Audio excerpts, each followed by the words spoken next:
I'd like to begin this event by acknowledging that this event and our participants are located on the land of many traditional custodians here in Australia. We recognise their ongoing connection to the land and value their unique contribution to the university and wider Australian society. We pay our respects to Indigenous elders, past, present and emerging, and extend this respect to Indigenous participants joining us online today. Also welcome our audience, family, faculty joining us today from across both Asia and Australia. Now we're here to talk about innovation, and we all know about the importance of innovation. We see examples of innovation every day in our lives where people have seen a problem and come up with a solution to solve that problem, sometimes for the greater good of society, sometimes for commercial benefits. Most visible in the news at the moment, of course, are the numerous innovations around the global pandemic. Think check-in apps, vaccine development, developing new treatments for people with COVID, all driven by innovation. But innovation doesn't just happen. It needs to be nurtured.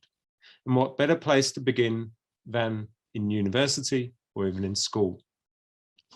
Providing an incentive and opportunity for students to work together under the guidance of their teachers, academics, and other networks provides real-world experience that we hope participants will take into their lives and feel confident to continue to be innovative and think broadly about how to solve problems locally and globally.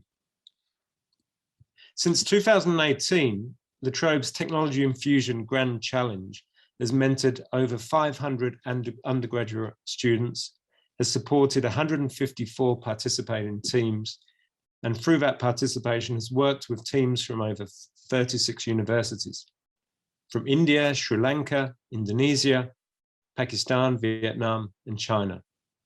The Grand Challenge is co-sponsored by the Victorian Government Study Melbourne programme, and we thank them for their support of this programme for La Trobe University. The Grand Challenge seeks to get students to solve a concrete city problem using one or more core technologies and to demonstrate the ability to build a working prototype of their solution. The prize is an all-expense-paid 2-week mentorship stay here at La Trobe University in Melbourne, Australia, hosted by La Trobe's Centre for Technology Infusion.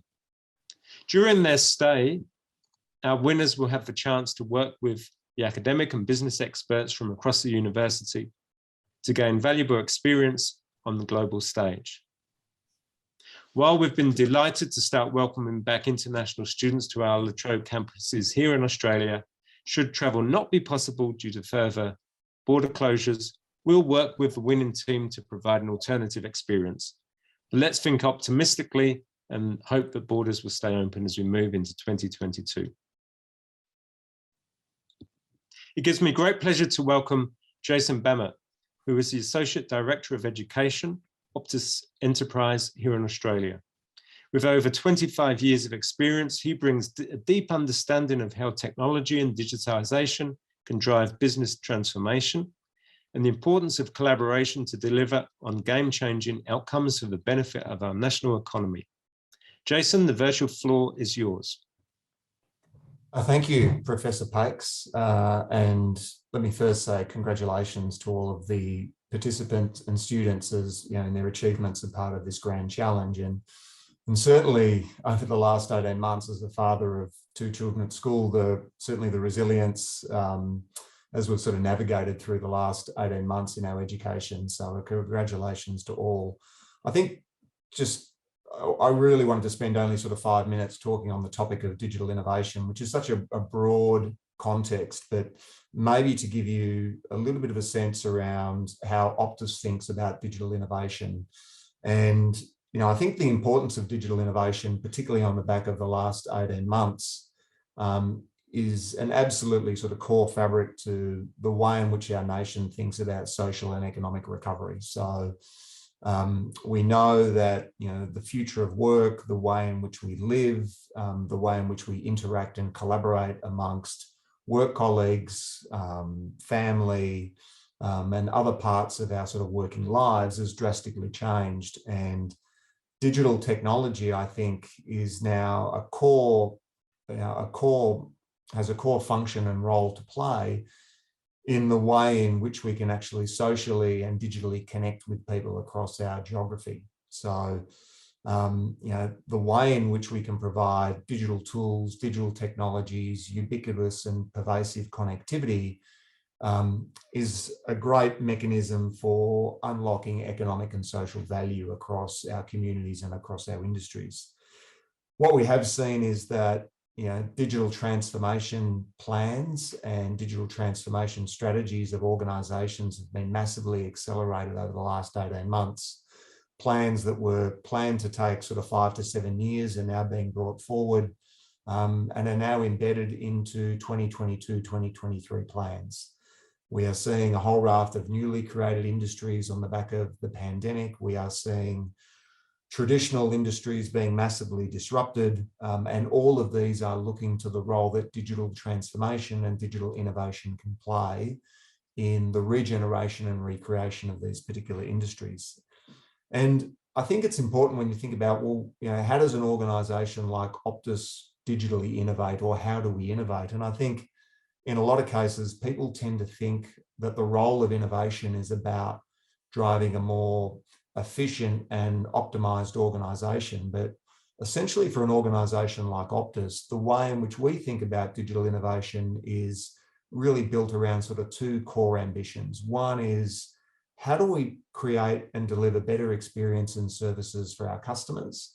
And secondly, how do we create and deliver better services for our employees and staff? So, I think that's really important when you think about innovation. Is it's very much a customer-centric, customer-first model in the way in which we think about the way in which we innovate for greater purpose. And I think the other thing that is clear in the role of digital transformation and digital innovation is you certainly need to work across team-based activity. You need to embrace collaboration, and you need to embed and embrace an ecosystem of partners to drive change for good. And certainly the way in which we're working with academic institutions around the country, and in particular La Trobe University, through the creation of a 5G Ideation and Innovation Lab, which will launch next year, I think is a really good demonstration of that activity. As a flow on to that, and certainly as most of the participants on this call start thinking about the role that they will play in our future workforce, the big thing that an organisation like Optus is grappling with at the moment is the reskill and upskill opportunity that we need to be thinking about around a whole raft of new digital skills. So as we start thinking about the opportunities around artificial intelligence, automation, 5G and IoT technologies, cloud services, data and analytics, we are thinking very significantly about how do we reskill our existing workforce and how do we create talent pipelines to bring in new talent into our organisation. And that, I think, again, we've got a really strong example of how we've partnered and collaborated with La Trobe University on our Optus U initiative, which is a program of work which is really about the way in which we can drive skill creation and skill development in a whole raft of these new digital skill domains in our existing workforce of 9,000 odd employees. And I think probably the three things that I would leave you with is, I think when you think about innovation at your own personal level, the three probably pieces of advice or lessons I would pass on is, one is organisations now are really looking for employees to challenge the status quo. So, when you find yourself into a future workplace, look at the way in which you can challenge and change the things that perhaps have always been done in a certain way. And learn to collaborate and work across teams in that broader organisation. I think secondly, I think with innovation, you need to think customer first. So I think historically there's been a view that we need to think about a product or a solution first, but most organisations now are thinking, let's think about the customer impact first, and that will drive innovation into the areas that we need it to.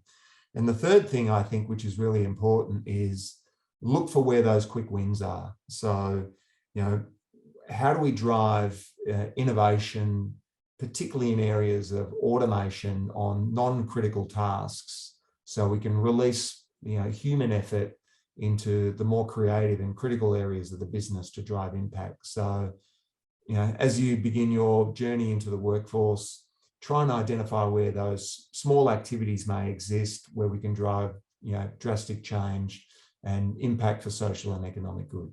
So again, congratulations to all for your achievements in this challenge, and look forward to the rest of the session. Thank you so much, Jason. And I imagine there are lots of people in the audience who are now wishing that this event wasn't just 40 minutes long, but would happily listen to you for a few hours. You've reminded us of the fact that a significant event like a pandemic can be a real driver for innovation. And I think importantly that digital innovation has potential to really impact society, both in terms of keeping people connected, but also, when we think about talent, and often we think about a need to find pipelines of talent, but there's the flip side of that, which is also the opportunity for people to be trained and to join the workforce. For those people who want to think more, I think Jason's 3 key points are worth reflecting on further. So remember, collaborate, but challenge the status quo, think customer first, and look for quick wins. Thank you again, Jason, for a really fascinating presentation. Moving along then with our program, this year's finalists covered a variety of challenges present in their communities and developed smart solutions with great potential for generational impact. But how did this all start? Well, in January 2021, not so long ago, this year seems to have gone really quickly, 88 teams from 22 universities in India, Sri Lanka, Pakistan, Indonesia, Vietnam entered the competition. For the next few months, from February to April 2021, they developed a pitch. And from 19 finalists, based on that pitch, 19 finalists received an investment of up to $1,000 Australian to help the teams to build their prototype solution to their problem. A further 2 teams used their own funds to build their prototypes. So we had 21 from 88 to 21 teams at that point. During the next few months, from May to September 2021, and let's remember all of this has been going on during the COVID lockdowns and so on. So from May to September 2021, the teams built their prototypes and submitted them for judging in October by the final judging panel. Of course, along the way, they received some training and feedback from staff here at La Trobe. Now, the illustrious judging panel consisted of academic and business experts from La Trobe who reviewed the final prototypes, and you can see their photographs and credentials on that slide.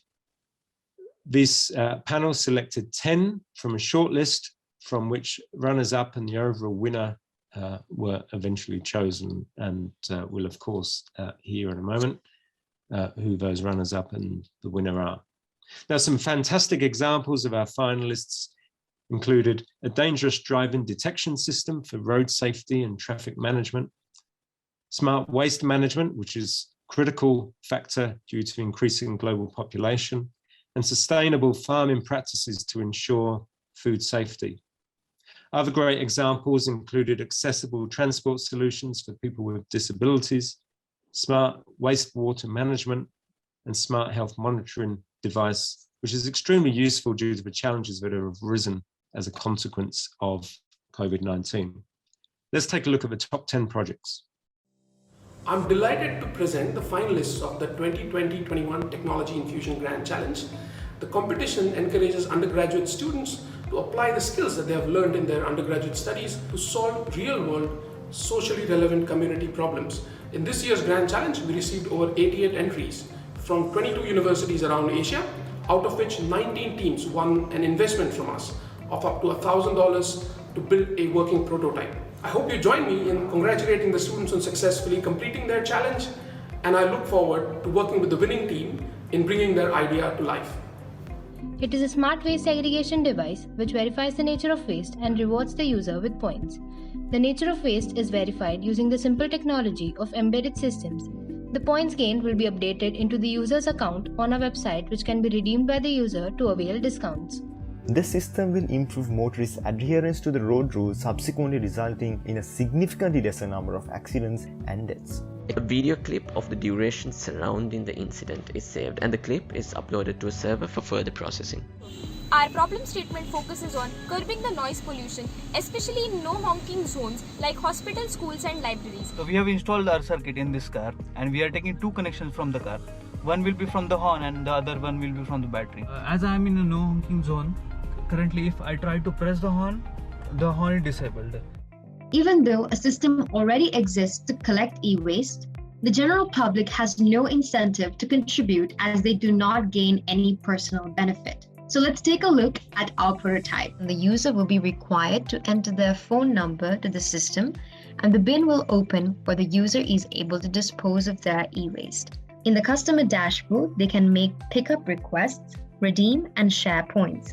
The solution that we are proposing is automated drip irrigation vertical farming.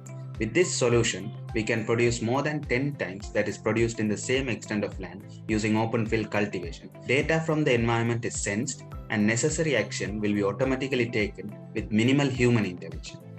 Workify have designed a solution to resolve a key problem in waste segregation. Once the objects are identified and classified by the ML module, the object classification plus the positional coordinates of the object on the moving conveyor belt is communicated in real time to robotic arms, which picks up the respective waste and drops the same into designated bins placed alongside the conveyor belt.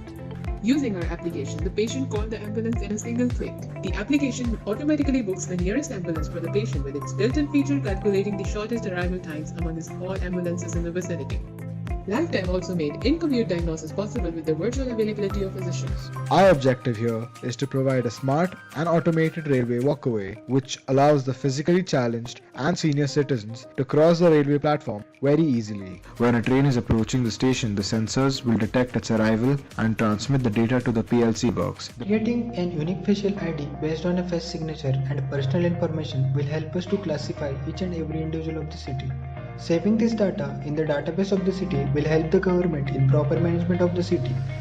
We thus aim to develop a zero waste process to effectively manage sludge disposal and to limit the direct discarding of these modules by combating intractable contaminants such as biofilms and membranes and other aquatic organic pollutants. The biofenton reaction generated by the nano-engineered biocatalyst will remediate such wastewater in a neutral pH itself.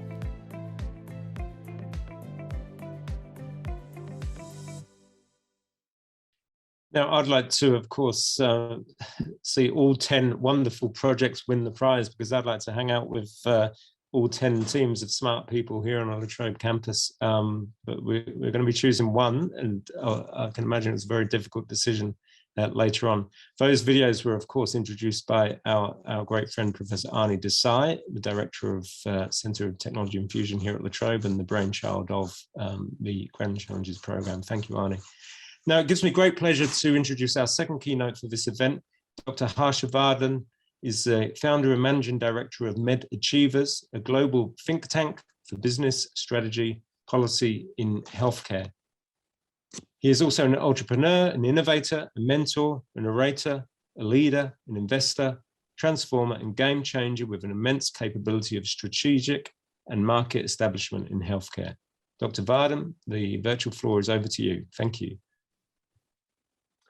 Thank you so much, Chris. And I'm very excited to talk to students more than anybody else, because this has been our, I would say, dream to address students and make them part of the industry.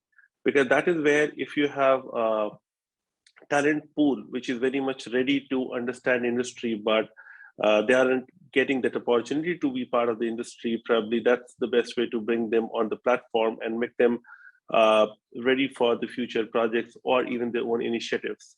And I'm sure whether you become an entrepreneur or whether you want to work for an organization, innovation is today the key, which makes your life much more stronger and takes it closer to the success. So while I was looking at a couple of options and opportunities, that while you are in your undergrad and looking at the profile of the awardees who are selected for or nominated, I'm really, excited to say that you guys have really hit the bullseye.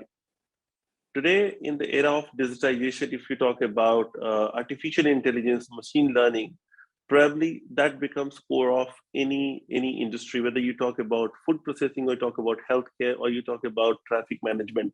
In all the areas, as we all understand the quality of manpower required to make a city a smarter city or make healthcare smart healthcare or food industry a smart food industry, artificial intelligence really plays a lot of role, and byproduct is machine learning. So you make the machine learn and you make sure that the machine and the intelligence that you have embedded inside the machine starts helping manpower and people in the work to do a more precise and better job.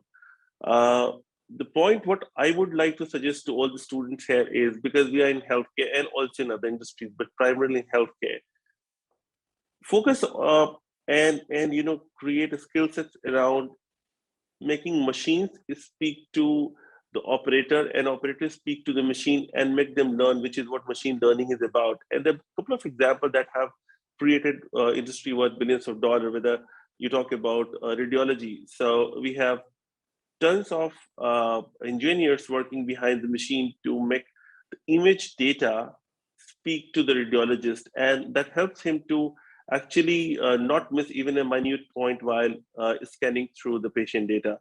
You can find whether he was COVID positive, whether he had tuberculosis in the past, or a patch that also significantly can indicate that the person might be suffering from cancer. So these small things actually change the quality of life and also reduce the healthcare cost.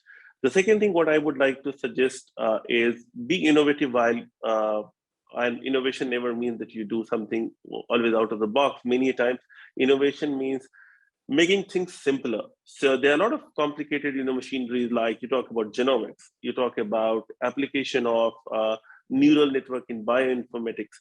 Now we can define things that that can actually simplify that data into readable language.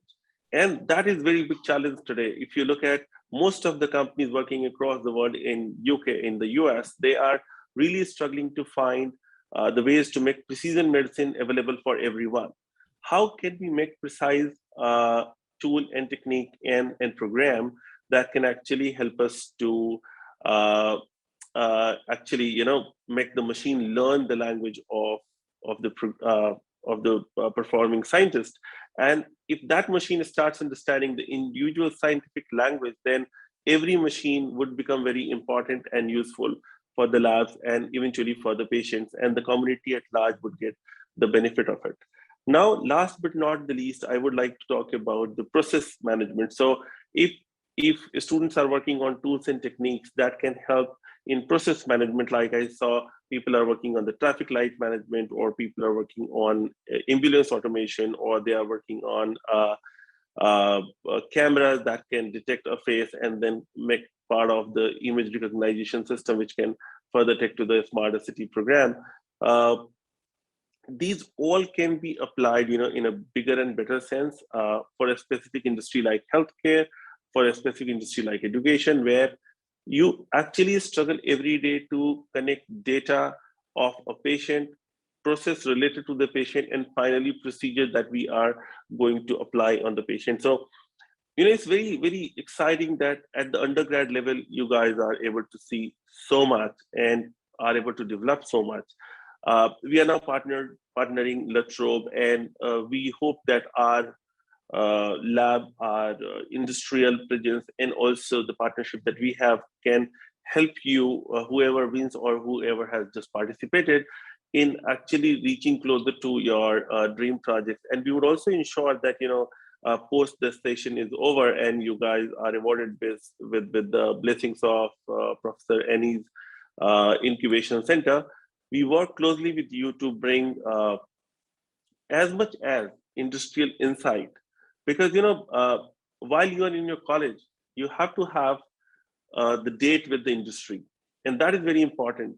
If you are keeping a date with the industry while you are learning your academia's curricular, or you are performing your academic curricular activity, 110%, I can tell you more than 100% that you would be able to go very closer to a meaningful innovation, an applicable innovation. So we always say the innovation should not be wasted. It should be applicable to the industry.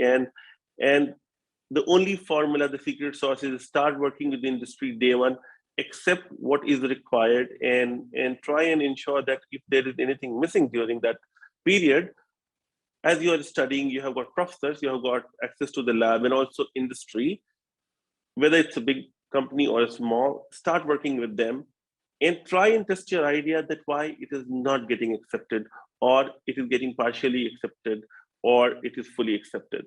And then look at the futuristic, tools to build it further, more deeper and broader, so that, when you go commercial, you're also very much accepted by most of the other competitors or the companies who would otherwise just reject you.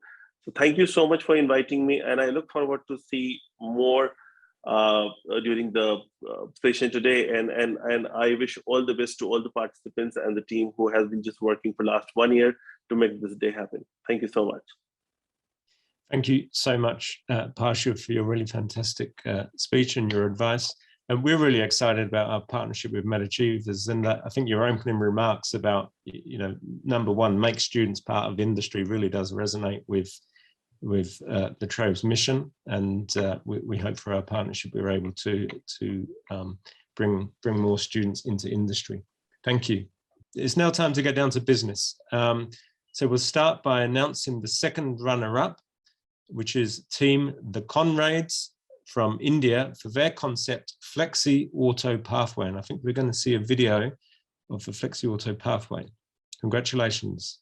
Our objective here is to provide a smart and automated railway walkway which allows the physically challenged and senior citizens to cross the railway platform very easily.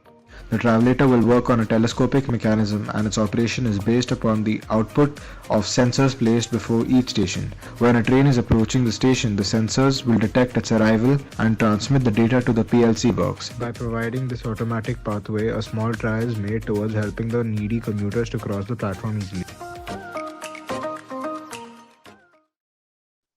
Fantastic stuff. Congratulations, the comrades. Now for the first runner-up, Team Sentinel from Sri Lanka for their concept, Dangerous Drive-In Detection System. Congratulations. We're again going to see a video. 1,370 accidents happen per day on the roads of Sri Lanka. The motorists not adhering to the road rules and inadequacy of monitoring systems have been identified as the main reason. The system will improve motorists' adherence to the road rules, subsequently resulting in a significantly lesser number of accidents and deaths. And created a simple model that can detect possible incidents. A video clip of the duration surrounding the incident is saved, and the clip is uploaded to a server for further processing.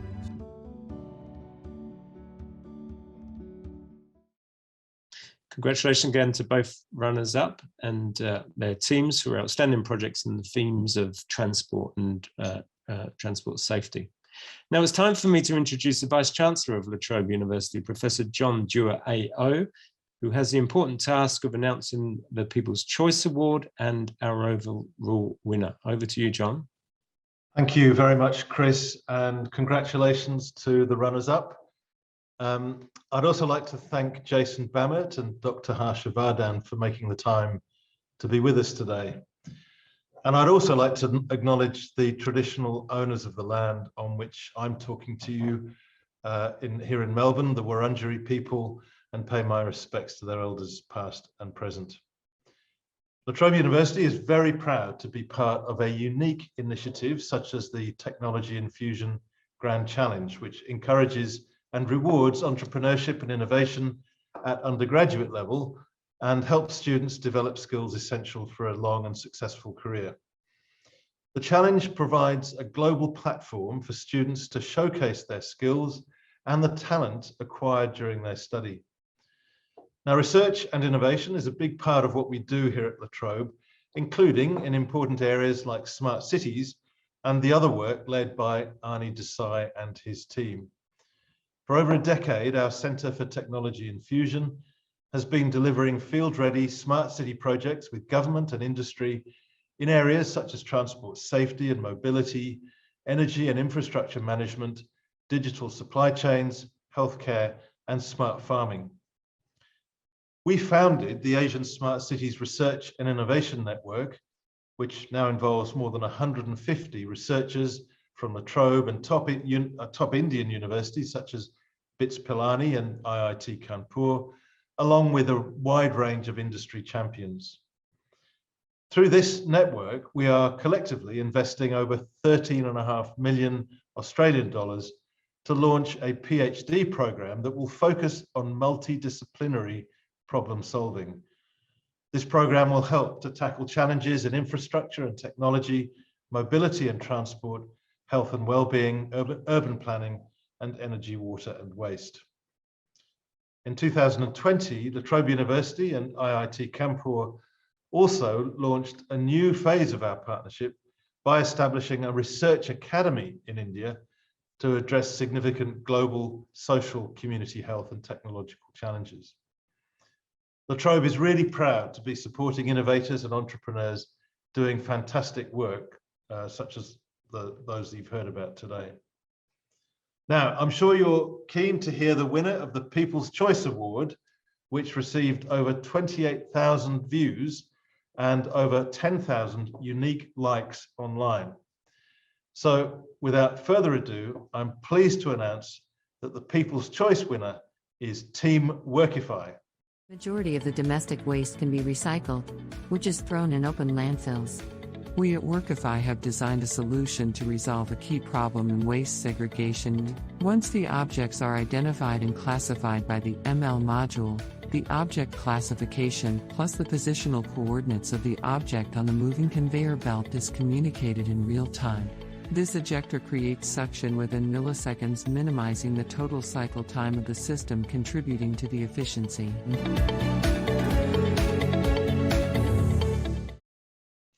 So I invite Antarkic Ray to say a few words on behalf of the team. Good afternoon to the panelists and my fellow competitors. Workify is really honored to have received this award today. We never thought that a project at such a level would be possible by a group of 5 engineering students.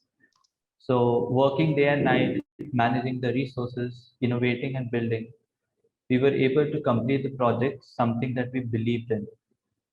So through the constant support by La Trobe and SRM Institute for providing mental support throughout the project, it was a great journey and we would love to be a part of such upcoming competitions. Thank you.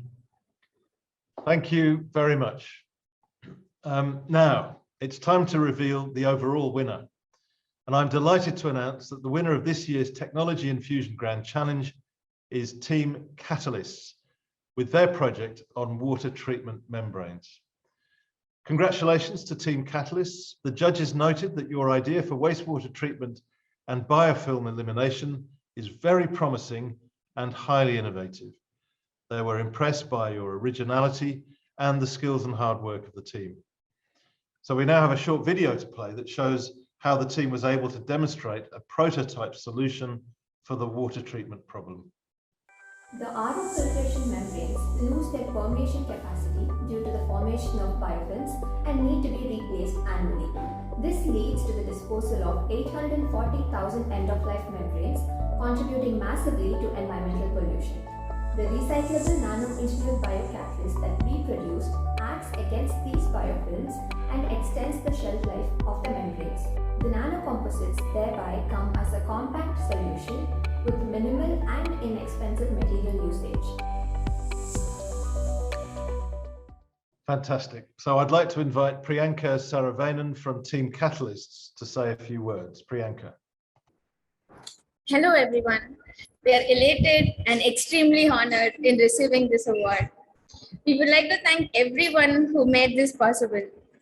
First, we are thankful to the honorary jury members for considering us worthy of this award. We are extremely grateful for the whole Technology Infusion Grand Challenge team for giving us this wonderful opportunity. Standing here, I'm reminiscent of what a spectacular journey we have been through as a team to get to where we are now. I'm happy to thank my fellow team members for the best of their efforts in all phases of this competition. Most importantly, We thank our project mentor, Dr. V. Vinod Kumar, who led us with all his heart. A sincere thanks to the University, SRM Institute of Science and Technology for their relentless support. Last but not the least, I would like to thank our family and friends who have constantly stood by us in all the hurdles and challenges throughout the event. A huge thank you to every one of you. Let this award be a testament to what we can all achieve together. Thank you. Thank you, Priyanka, and congratulations once again to all of you. We're looking forward to welcoming you onto our campus when travel is possible again, which I'm hoping is not too far away. I'm also delighted to say that in addition to the winner's prize of a mentorship stay here in Melbourne, La Trobe's Innovation and Entrepreneurship Division and our partners at T-Hub in India are offering additional support to the winning team to develop their concept further and help them to bring their idea to life. So congratulations to everyone who's taken part in this year's Grand Challenge. And I'm now going to hand back to Chris Pakes. Over to you, Chris. Thanks, John. Well, we're almost at the end of another year of La Trobe Grand Challenges. I'm sure you'll agree there's been many excellent ideas and solutions on display in this round. We hope that everyone who's participated will continue their journey to continue to think creatively and come up with out-of-the-box solutions to the challenges faced by our local, national, and global communities. Which leads me on to my final task, and that is to spruce the next round, which is now open for entries. Details are on your screen, so please spread the word, encourage those who are in STEM or business to apply. Maybe we'll see them next year as the winner of the 2021-2022 Grand Challenge. I'd like to thank once again Professor Dua, Jason Bammer, and Dr. Harshavardhan for being part of the awards event today, and thank you, our audience, for taking the time to attend and witness some of the innovative thinking the students in Asia are doing to solve global problems.